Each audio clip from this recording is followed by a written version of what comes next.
दोस्तों, आइए आज हम जानेंगे भगवत गीता का 11वां अध्याय महत्व और लाभ के बारे में। इस अध्याय के आरंभ में अर्जुन ने कहा, भगवान आपकी विभूतियों को मैंने विस्तार से सुना, जिससे मेरा मोह नष्ट हो गया, अज्ञान का शमन हो गया। किंतु जैसा आपने बताया कि मैं सर्वत्र हूँ, इसे मैं प्रत्यक्ष देखना चाहता हूँ।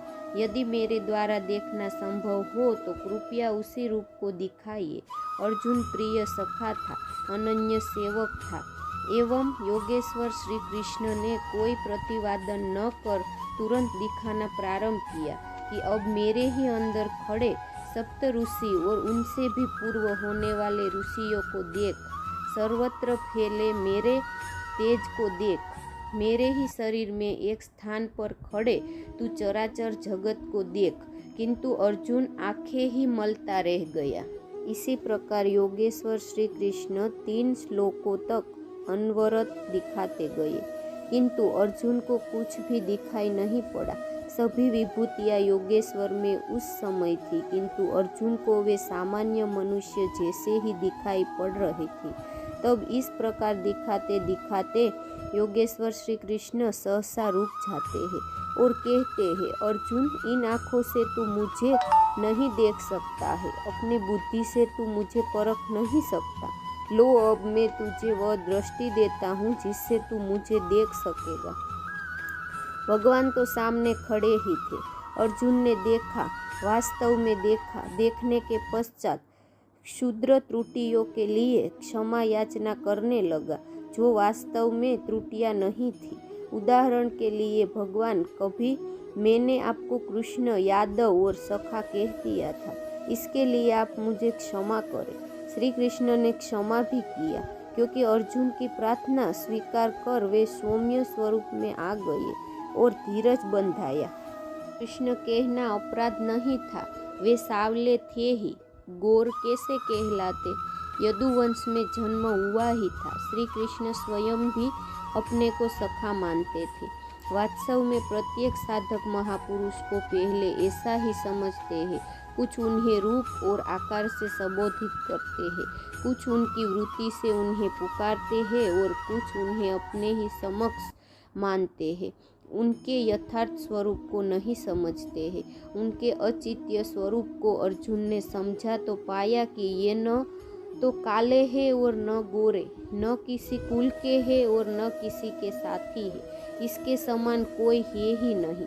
तो सखा कैसा, बराबर कैसा, यह तो अचिंतित स्वरूप है, जिसे वह स्वयं दिखा दे वह देख पाता है। अतः अर्जुन ने अपनी प्रारंभिक भूल के लिए क्षमा याचना की। प्रश्न उठता है कि जब कृष्ण कहना अपराध है तो उनका नाम जपा कैसे जाए। तो जिसे योगेश्वर श्री कृष्ण ने जपने के लिए स्वयं बल दिया, जपने की हो विधि बताई, उसी विधि से आप चिंतन स्मरण करें। ओम अक्षय ब्रह्म का पर्याय है। ओ अहम और ओम जो व्याप्त है वह सत्ता मुझ में छिपी है, यही है ओम का आशय। आप इसका जप करें और मेरा ध्यान करें। रूप अपना, नाम ओम अपना का बताया है। अर्जुन ने प्रार्थना की, चतुर्भुज रूप में दर्शन दीजिए। श्री कृष्ण ने उसी सौम्य स्वरूप को धारण किया। अर्जुन ने कहा, भगवान, आपके इस सौम्य मानव स्वरूप को देखकर अब मैं प्रकृतिस्थ हुआ। मांगा था चतुर्भुज रूप, दिखाया मानुष रूप। वास्तव में शाश्वत में प्रवेश वाला योगी शरीर से यहाँ बैठा है, बाहर 2 हाथों से कार्य करता है और साथ ही अंतरात्मा से जागृत होकर प्रेरक के रूप में कार्य करता है। हाथ उसके कार्य का प्रतीक है, यही वह चतुर्भुज है। श्री कृष्ण ने कहा, अर्जुन, तेरे सिवाय मेरे इस रूप को न कोई देख सका है और न भविष्य में कोई देख सकेगा। तब गीता तो हमारे लिए व्यर्थ है।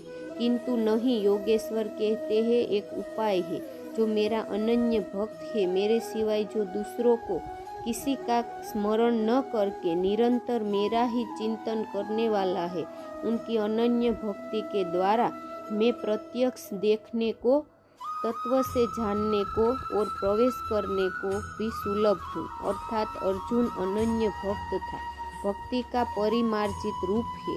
अनुराग इष्ट के अनुरूप लगाव, मिल ही न रघुपति बिनु अनुरागा। अनुराग विहीन पुरुष न कभी पाया है और न कभी पा सकेगा।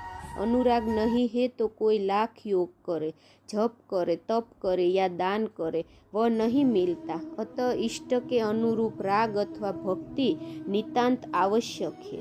अंत में श्री कृष्ण ने कहा, अर्जुन, मेरे द्वारा निर्दिष्ट कर्म को कर, मेरा अनन्य भक्त होकर, मेरी शरण होकर, किंतु संग दोष से अलग रहकर। संग दोष में यह कर्म हो ही नहीं सकता। अतः संग दोष इस कर्म के संपादित होने में बाधक है। जो वेर भाव से रहित है वही मुझे प्राप्त करता है। जब संग दोष नहीं है, जहाँ हमें छोड़कर दूसरा कोई है ही नहीं, वेर का मानसिक संकल्प भी नहीं है, तो युद्ध कैसा। बाहर की दुनिया में लड़ाई झगड़े होते रहते हैं, किंतु विजय जीतने वालों को भी नहीं मिलती। दुर्जय संसार रूपी शत्रु को असंगता रूपी शस्त्र से काटकर परम में प्रवेश पा जाना ही वास्तविक विजय है, जिसके पीछे हार नहीं है। अध्याय में पहले तो योगेश्वर श्री कृष्ण ने अर्जुन को दृष्टि प्रदान की, फिर अपने विश्व रूप का दर्शन कराया। इस प्रकार श्रीमद् भागवत गीता में भगवान श्री कृष्ण अर्जुन को 11वां अध्याय समझाने का प्रयास करते हैं।